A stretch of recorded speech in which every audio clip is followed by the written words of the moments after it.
Бәріне ассалаумағалейкум. Бүгін біздің каналда жаңа выпуск. Бүгінгі выпускта мен сіздерге қалай мықты акцияны әлсіз акциядан ажыратамыз. Жалпы қандай акцияны ол өспей тұрып алдын ала тауып алуға болады, біліп алуға болады, және соған ақша құйып арқылы өзіміздің капиталымызды көбейтуге болады. Яғни осы жайында сөйлесетін боламыз. Яғни жақында мен өте мықты стратегия үйренген болатынмын. Осы стратегия арқылы өзім капиталымды көбейтіп жатырмын. Мысалы, соңғы кездегі кейстермен бөлісе кетейін. Осындай нәтижелер беріп жатыр, құдайға шүкір. Яғни осы нәтижені қалай жасауға болады, соны мен сіздермен бөліскім келіп тұр. Сол себепті осы видеоның соңына дейін қарап арқылы сіз өзіңізге мысалы мына MU немесе SanDisk сияқты, яғни ондаған, жүздеген есе өсетін акцияларды табуды үйренесіз. Ал кеттік, бастайық. Жалпы кез келген жаңадан бастаушы адамның ең бірінші сұрағы: ақша салдым, енді қандай акция аламын? Жалпы қарасақ, бізде Америка нарығында 10 мыңдаған өте көп акция бар.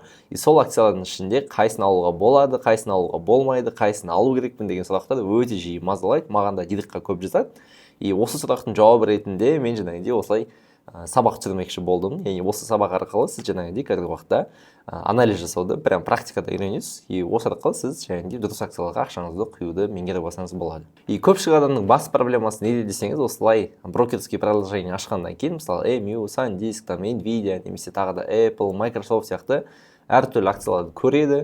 Олардың мысалы 50%, 100% өсіп кеткенін көреді. Сол кезде өздерінде іштей андай мүмкіндікті жіберіп алғандай бір сожаление сезімі болады. Яғни осы сезімді жеңу үшін сіз алдын ала жаңағыдай жақсы компанияларды табу қажетсіз. Жалпы кейбір адамдар тіпті мысалы мен бір акцияны яғни уже 50%, 60% өсіммен сатып кеткеннен кейін ең төбесінде алып алады, яғни ең қатты өсіп кеткеннен кейін. Жалпы ондай кездерде ондай әрекеттерді жасау дұрыс емес деп ойлаймын. Жалпы кез келген акцияны бағаланбай тұрған кезде тауып алу, жалпы білмей тұрған кезде, ешкім көрмей тұрған кезде сол акцияларды тауып алып, сол жаққа ақшаны құйып қою, бұл ең дұрыс шешімдердің бірі болып табылады. Ал егер де акция уже хайпта жүрген кезде сіз сатып алсаңыз, скорее всего, сіз ең жоғары бағада сатып алып, яғни мен сізге сатып кетемін, өзім пайдам табамын, бірақ та ол акция ешқашан ол бағаға қайта келмеуі мүмкін. Сол себепті акцияларды біз ерте мерзімде тауып алғанымыз дұрыс болады. Жалпы осы видеода менімен алғашқы рет танысып отқан адамдар болатын болса, менің есімім Елжан, жасым 24-те, мен инвестиция саласында 2 жыл болды айналысып жүргеніме.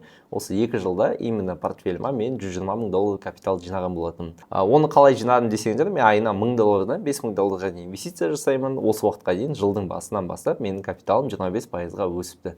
Енді құдайға шүкір, әрі қарай одан да көбірек нәтиже жасаймыз деген ойдамын. Жалпы бүгінгі біздің негізгі тақырып ол бізде Conslym стратегиясы деп аталады. Conslym стратегиясы деген не десеңіз, бізде Уильям О'Нейл деген кісі бар. Бұл кісі Америка нарығындағы ең мықты, ең қатты өсім көрсеткен акциялардың барлығын қосып, и олардың ортақ қандай ұқсастықтары бар екенін тапқан болатын. Және оған осындай Conslym деген атау берген, и әрбір әріптің өзінің білдіретін белгілі бір мағынасы бар. Яғни біз осы арқылы әрбір әріптің қандай мағына беретінін түсініп, сол мағынаны беріп тұрған акцияларды тауып, соларға инвестиция жасауды үйренетін боламыз. Ал кеттік, ең бірінші бізде Conslym дегендегі мынау CRP, яғни ол Current Earnings деп аталады. Current Earnings деген не десеңіз, Current EPS деп айтасақ та болады. Яғни бұның мағынасы қазіргі уақытта компанияның өсу үдерісі қаншалықты жақсы жүріп жатыр.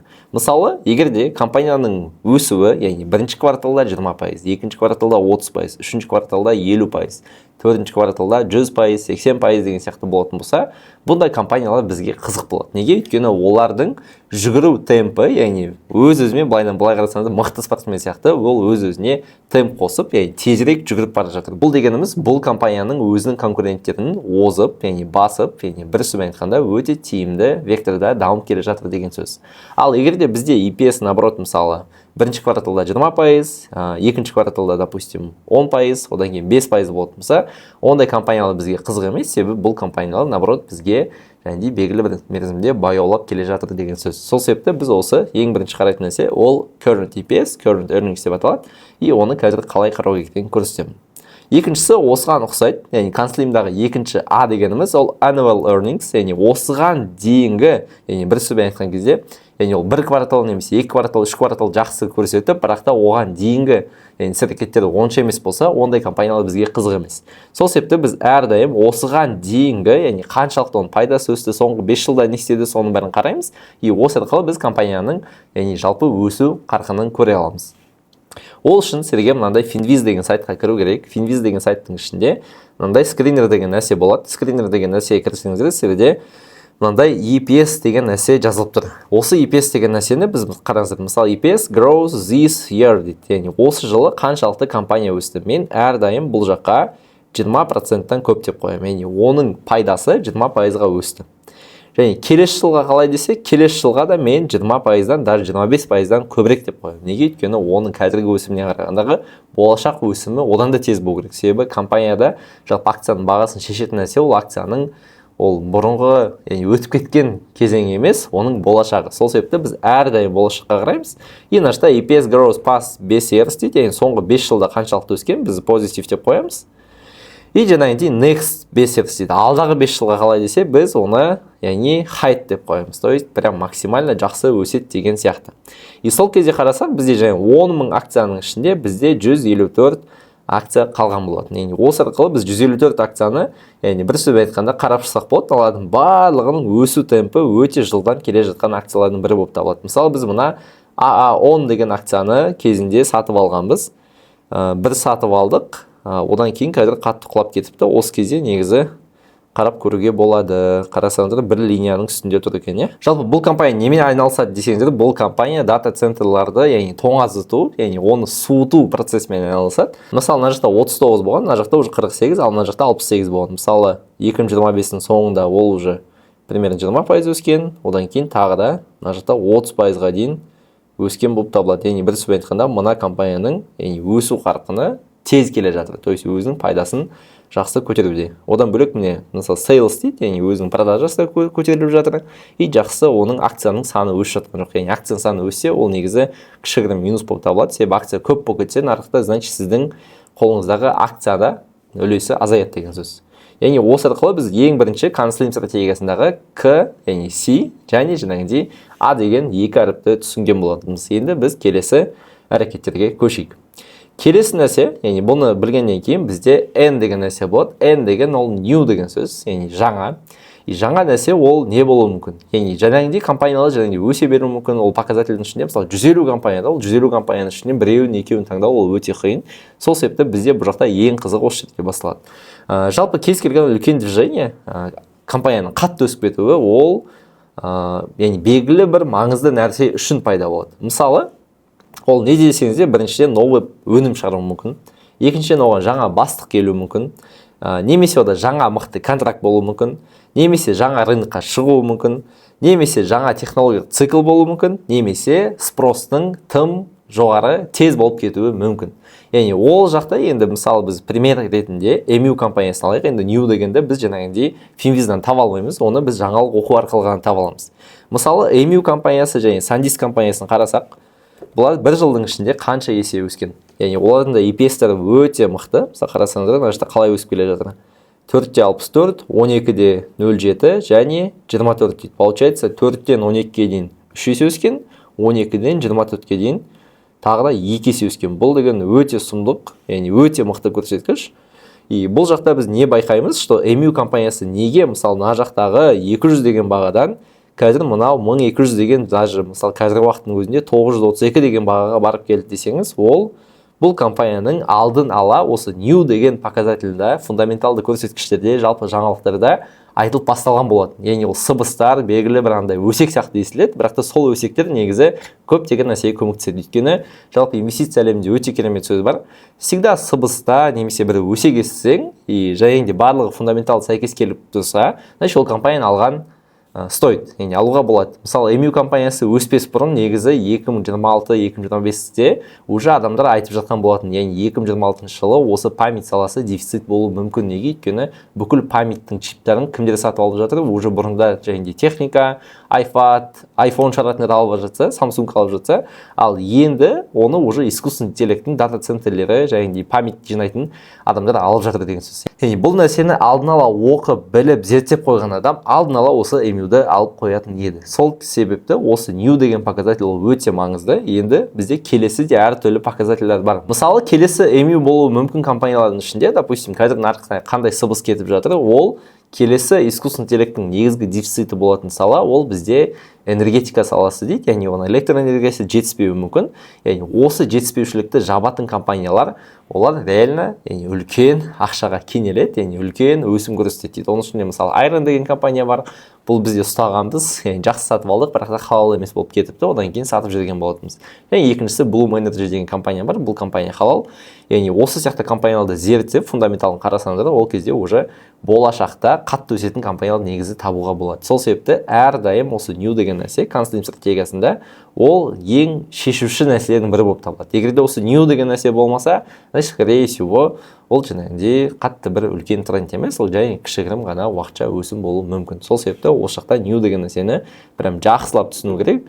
И сол кезде ғана сіздің жаңағыдай салған ақшаларыңыз ол 5 есе 10 есе де өсуі мүмкін, бірақ та ондай акцияларды табу үшін прям енді көп опыт керек, көп тренировка жасау керек, көп практика керек. Сол кезде ғана сіз жақсы нәтижеге жете аласыздар. Осы жақта мен өзім бір жеке кейстерімді айта кетейін. Бізде жалпы осылай 2 есе өскен, енді прям 10 есе емес, но 2 есе өскен жақсы акциялар болған. Яғни олар қандай салада десеңіз, ол біріншісі кибербезопасность саласы, екіншісі жаңағы электронды вертолет саласы, яғни үшіншісі батарейка саласы, яғни электромобильдерге батарейка жасайтын. Яғни осыларды алдын ала фундаменталын зерттеу арқылы біз жаңағы белгілі бір акцияларға ақша құйған болатынбыз. Ол акциялар негізі әлі де актуалды, сол себепті мен оның аттарын айта алмаймын, бірақ та сол акцияларға ақша құйған кезде біз кішігірім болашақты ойлап, болашақта қалай болады екен деген оймен істеген болатынбыз. Мысалы, электромобильдердің батарейкасы деген саланың өзі былай қарасаңдар өте перспективті сала. Неге? Өйткені әлемде мұнай қымбаттап жатыр, соғыс болып жатыр, бәрі ақырындап гибридке өтіп жатыр. Қазақтардың өзі мысалы Camry емес, қазір гибрид таңдайтын болып кеткен. И бұның өзі негізі көп нәрсені анықтайды. Сол себепті жаңағыдай осындай new деген нәрсені алдын ала біліп, компанияның нақты не үшін мықты болады, не үшін мықты өседі, не үшін бұл компания көп ақша табады деген сұрақтың жауабын тапсаңыз ғана, сол кезде сіз жаңағыдай өзіңіздің капиталыңызды осы акция арқылы көбейте аласыз.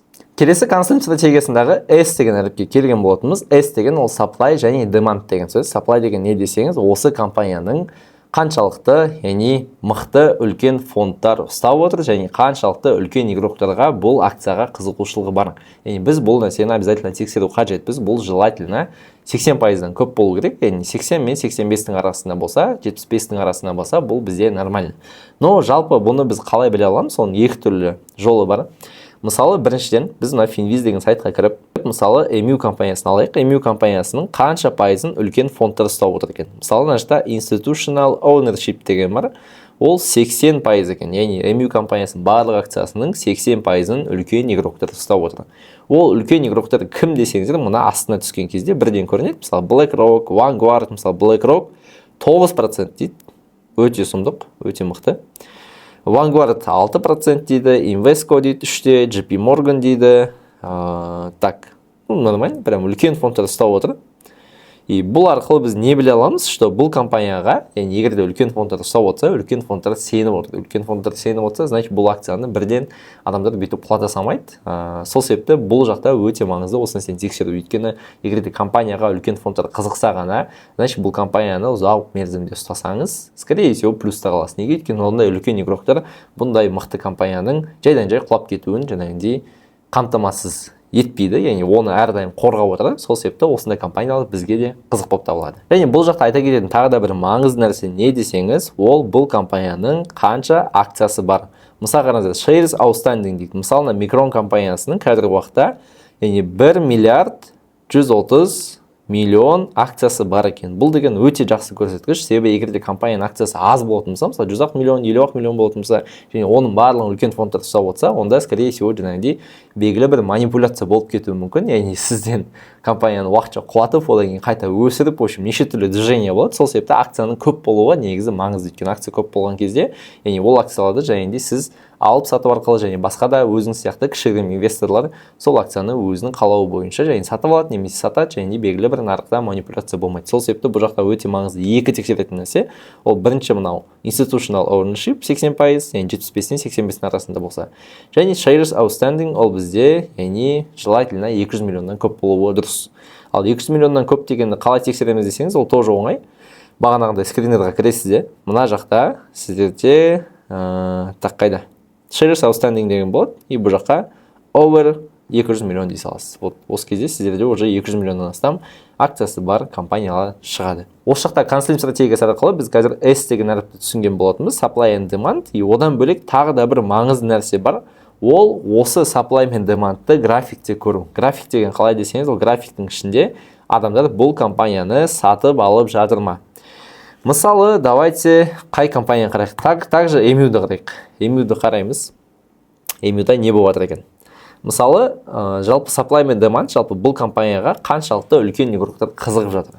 Мысалы, бізде ол мына астындағы мына графикте тұрады. Мына графиктегі, мәселен, не десеңіз, ол сол күні қанша сауда болған.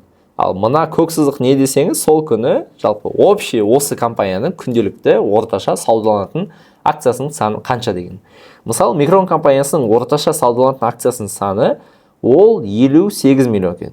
58 миллион, бірақ та осы күні 86 миллион болған. 86 миллион деген не десеңіз, осы күні 86 миллионға адамдар жаңағындай 86 миллион акция сатқан, получается, обычный объемнан 30 миллионға көбірек. Бұл дегеніміз тоже бір сөзбен айтқан кезде өте маңызды нәрсенің бірі. И бұл нәрсені қалай оқимыз десе, оның өзінің мынандай кестесі бар. Мысалы, кеттік. Бірінші кезекте давайте айтайық. Мысалы, объем дейді. Мысалы, объем 50 миллион средний, бірақ та осы күні 86 миллион. Және егерде акция өссе, давайте құласа дейік. Объем өсті, акция құлады. Яғни акция 1200 деген бағадан қаншаға дейін құлады? Получается, 1100-ге дейін құлапты. Бұл не деген сөз? Егерде объем өсті және акция құлап жатса, бұл не деген сөз? Что бұл акциядан үлкен фондтар шығып кетті. Үлкен фондтар шығып кетті деген не деген сөз? То есть үлкен фондтар ақырындап уже мысалы мына кезде алғандар уже примерно 2 еседен сатып өзінің пайдаларын алып шығып жатыр деген сөз. Одан кейін біз енді мына жақта қарайық. Обычный объем бізде 58 миллион, бірақ та осы күні 60 миллион объем болған. Бұл деген почти то же самое, яғни ешқандай өзгеріс жоқ. Бірақ та акцияның құны өскен. Бұл деген не деген сөз? Бұл кішкене опасно деген сөз. Егерде акцияның құны өсті, бірақ та объем өспесе, значит, мына кезде сатқан адамдар әлі сатып алып жатқан жоқ, оны қарапайым адамдар сатып алып жатыр. Егерде қарапайым адамдар сатып алып жатса, скорее всего, бұл акция одан кейін құлайды. И өздеріңіз көргендегідей, шынымен де бұл акция құлаған. Неге? Өйткені ол кезде үлкен игроктар оны сатып алмаған. Үлкен игроктар сатып алатын болса, мысалы, мына күні ол жасыл болу керек, и объемы да примерно көп болу керек. И сол кезде бұл акция бит-бит барып қайтадан мынашта 1600-ге кететін еді.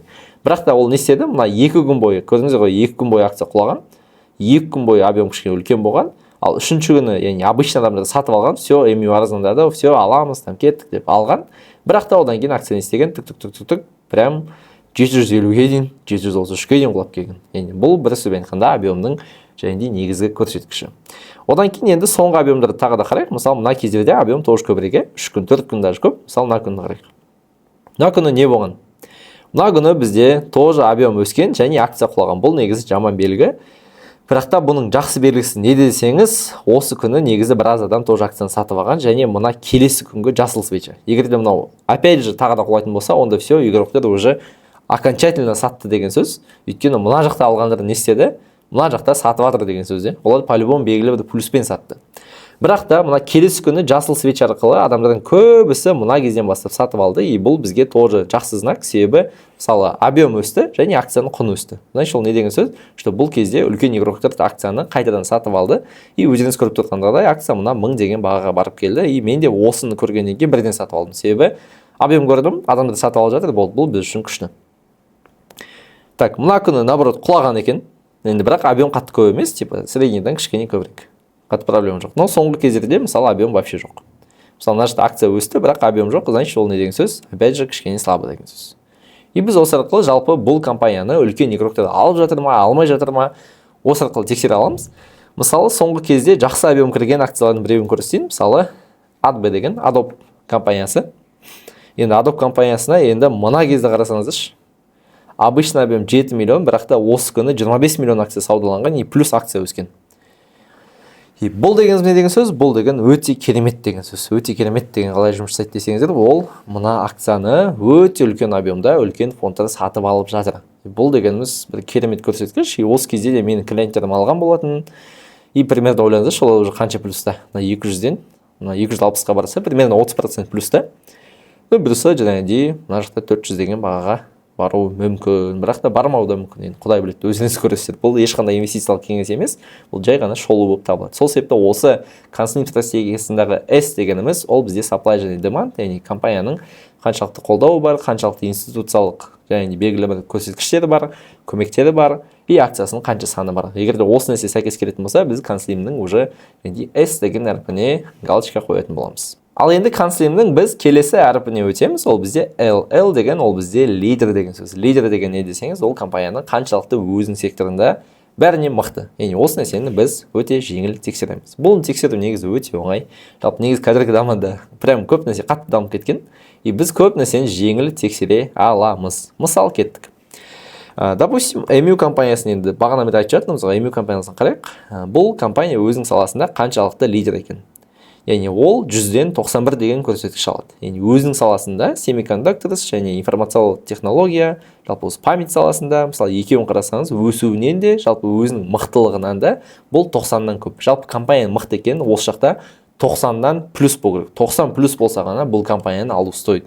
Даже иногда енді 85 дегендер болуы мүмкін, егер де басқа көрсеткіштер мықты болса. Но желательно всегда 90-дан жоғары болса, сіздер ең мықты компанияны табасыздар. Мысал тағы да бір компания көрсетейін, HL дейді. Мынау мысалы алтын өндіретін компания. Бұл вообще кеше қарағанбыз, өзінің саласында 99% ғой. Прям енді лидердің лидері болып тұрды, өте мықты болып тұрды. Потом мысалы бәріміз білетін Nvidia-ны қарайық. Мысалы қаншалықты өз саласында лидер. Nvidia бізде 91 мен 94 тоже жақсы. Мысалы AMD далайық. AMD тоже көбісі біледі. AMD тексеретін болсақ, бұл да 91 мен 94 тоже примерно жаңағы неге ұқсайды екен. Потом так көбісі білетін қандай компания бар? Мысалы, давайте қазір Nike-ті қарайық. Кстати, Nike компаниясы қарасақ болады. Nike компаниясы енді біраз құлап жатыр. И қазір уақытта қарасаңыздар вообще лидер емес, өзінің саласында 47 және өсу темпі бойынша 37 балл жинаған. Бұл деген біріншіден айтқанда өте слабы. Так, одан кейін мысалы Lulu деген компанияны алайық. Lululemon деген. Қарасаңыз Lululemon өзінің саласында жақсы ұстап тұр екен. Яғни қарасаңыздар, мысалы, 89 және 96 мысалы бұл компания жаңағыдай өте бағасы енді прям құлап тұр. И өзінің саласында мықты болып тұр екен, онда яғни бұл компанияны қарастыруға болады. Бірақ та конслеймнің бұл L деген әрпі ғана да, одан бөлек бізде не бар? C бар, E бар, N бар. Яғни соның бәріне сәйкес келу керек, яғни тек қана L деген бізге жетіспейді. Яғни ол үшін мына Chartmill деген сайтқа кіресіздер, Chartmill деген сайтты іздеп, компания атын жазасыздар болды. Кейін астындағы екі показательға қарайсыздар. Бұл арқылы біз осы L, яғни секторында қаншалықты бұл компания лидер екенін көреміз. Мысалы, жаңағындай қай компания? Біз A10 деген компанияны шын көрдік. Іздей салайық, қаншалықты екен. A10-ның өсуі күшті, бірақ қазіргі көрсеткіштері өте слабый, прям слабый. Жарайды, онда қарамаймыз, е. Давайте, мысалы, бағана айтқан Bloom Energy көрейік. Bloom Energy қаншалықты екен? Так, 50-19, слабый. Так, хорошо. Осы арқылы біз компания мықты немесе слабый екен көре аламыз. И барлығына галочка қойылған кезде ғана ол конслейм стратегиясына сәйкес келетін болады. Ал кеттік, бізде конслеймнің келесі I деген әрпі бағанағы institutional sponsorship, то есть бұл не деген сөз? Бағанаға айтқан негізі объем деген нәрсе осы болып табылады. Яғни объем дегеніміз не? Яғни қарапайым, мысалы біз сияқты инвесторлар, мысалы олардың ақшалары аз болғаннан кейін, соответственно, олар мысалы акцияны енді средний объемда мысалы күнделікті 50 миллион соған жақын алады. Ал егер де үлкен фондтар мысалы миллиардтаған ақшасы бар адамдар қосылатын болса, яғни ол адамдарды жаңағындай ол акцияны прям енді көп алады, и соответственно ол орташа объемнан 2 есе 3 есе көп болып кетуі мүмкін. Енді жалпы осылай үлкен объемда сатып алынып жатқан акцияларды қалай табамыз десек, бағана нәрсенің бәрін қояйық. Мысалы кеттік. EPS қалай қойдық? EPS this year, так, over 20 дейік. Next year high дейік. Мына жақта біз positive дейік. EPS growth 5 years, біз оны high дейік. И бізде осы institutional sponsorship, яғни осы компанияның акциясын көп адам сатып алып жатыр деген қалай білеміз? Ол біз мына relative volume дейміз. Яғни соңғы уақытта, яғни үлкен компаниялар қаншалықты, яғни жалпы үлкен фондтар акцияны сатып алып жатыр, сатып алмай жатқанын қалай білеміз десеңіз, бізде мынау relative volume деген нәрсе болады. Relative volume арқылы біз соңғы уақытта қандай акцияларға үлкен фондтар кіріп жатыр, соны біз тексере аламыз. Мысалы, relative volume-ді 1/5 десек, ол соңғы уақытта мысалы средний объем 1 болса, именно соңғы уақытта сол 1 емес 1,5-ға өсіп кетті деген акцияларды бізге көрсетеді. Мысалы, мен ана жақтан 1-ден көріп тұрмын. Маған ұнайтын акциялардың бірі мынау Coherent деген акция. Яғни бағасы как раз 310 болып тұр екен. Бұл енді более-менее жақсы баға. Мына жердегі гэпті бүйтіп жауыпса, примерно алуға болатын сияқты. Қарасаңдар өсуі жақсы келе жатыр. Бірақ та гэп EPS-і енді мынау соңғы 3 кварталда жақсы, более-менее. Сауда өсіп келе жатыр, бірақ акциясында саны өсіп келе жатыр екен. И мысалы мынандай Coherent деген компанияға мысалы соңғы уақытта объем кірген қалай кіреміз, мысалы Socher деп жазамыз. Socher деп жазсақ, мысалы бізде соңғы уақыттағы объемдарды көрсетеді. Мысалы мына 2 күндегі объем менде прям көріп тұрсыздар, слишком высокий. Мысалы мына күні объем өте көп кірген, бірақ акция қатты құламаған. Бұл күшті. Мына күні де тоже объем қатты кірген, бірақ акция біраз құлапты екен. Бірақ мына күні де объем көп кірген, бірақ акция тоже қатты құламаған. Мына кезде де объем кірген, акция бірақ өскен. И соңғы кезде объем тоже кірген, бірақ акция кішкене құлаған. Жалпы менің ойымша мына компанияда не болып жатыр? Және көпшілік адам енді бұл қатты өсті ғой тоже. Енді біразы мына жақта сатып жатқан сияқты, но бірақ та үлкен фондтар кішкене алып жатқан сияқты. Себебі мына жақтағы объемдарды қарасаңыздар, мына жақта тоже кірген. Мына жерде жасыл свеча қайда? Жасыл кезінде тоже көп объем кірген, бірақ акция кішкене ғана қозғалған. Бұл деген негізі жақсы знак болып табылады. Яғни осы арқылы біз жалпы institutional sponsorship дейді, осы и деген әріпті осы екі ақ нәрсе арқылы көреміз. Мысалы мына жақта біз жаңағыдай скринерға relative volume деп жаздық. И мынау трейдинг вьюға кіру арқылы біз астындағы объемның қаншалықты көп екенін көре саламыз. Және объемның өзін оқу өте маңызды. Яғни объем өсуі немесе құлауы, объем өссе акция өседі, объем өссе акция құлайды. Объем аз бірақ акция өседі, объем аз бірақ акция құлайды дейді. Яғни оның әрқайсысының өз мағынасы бар. Сол мағынаны жақсылап түсініп алу қажет. Ал кеттік. Келесі қандай момент бар? Келесі бізде енді консолим стратегиясының и деген әріпін түсінгеннен кейін бізде ең соңғы M деген әріпі қалды. Жалпы M деген ол market direction деп аталады. Бұл деген енді өте маңызды нәрсе болып табылады. Неге? Өйткені сіз сонша бір мықты акция табуыңыз мүмкін. Мысалы жаңа Coherent деген сияқты күшті болып тұр, объемы күшті, фундаменталы мықты, өсу қарқыны мықты. Яғни бәрі идеально да. Бірақ жалпы нарық құлап жатса, ол акция құлайды. Өйткені ол неизбежно да. Өйткені нарық құлап жатса, бәрі ол акцияларды сатады, бәрі қорқады, паника болады, и акциялар құлайды. И сол себепті андай орта мерзімде тез ақша тауып аламын десеңіздер, ол кезде уже мына стратегия сәйкес келмей қалады. Сол себепті біз әрдайым мына market direction, жалпы нарық не істеп жатыр деген сөз. Егер де нарық мықты екенін қалай білуге болады? Ең біріншіден, жалпы нарықтың мықты екенін қалай білуге болады? Ол үшін біз мына 4 фильтрді қолданамыз. Ең біріншісі SPY дейді. SPY деген выше EMA 200 дейді. SPY деген қалай тексереміз десеңіздер, мысалы мына жаққа SPY деп жазамыз. SPY деп жазғаннан кейін біз EMA 200 қараймыз. EMA 200 деген вообще бізде нашта 700-дің көлемінде жүр, ал мысалы SPY-ымыз вообще 7064-те жүр екен. Бұл дегеніміз, значит, SPY-дың бірінші галочкасы қойылды. Екіншісі QQQ. Енді QQQ-ді қараймыз. QQQ не істеп жатыр екен? Именно технология секторы. Бізге енді в основном және үлкен өсім көрсететін саланың бәрі ол бізде технология секторы. Жалпы технология секторы өзінің пигінде жүр ма? Жоқ, өзінің пигінде жүрген жоқ екен. Қарасаңыздар да. То есть, мысалы, соңғы 4 аптадағы пикта ма? Жоқ, уже құлап кетті. Уже бізде екінші галочка жоқ. Яғни нарық прям бүйтіп сатып алатындай болып тұрған жоқ.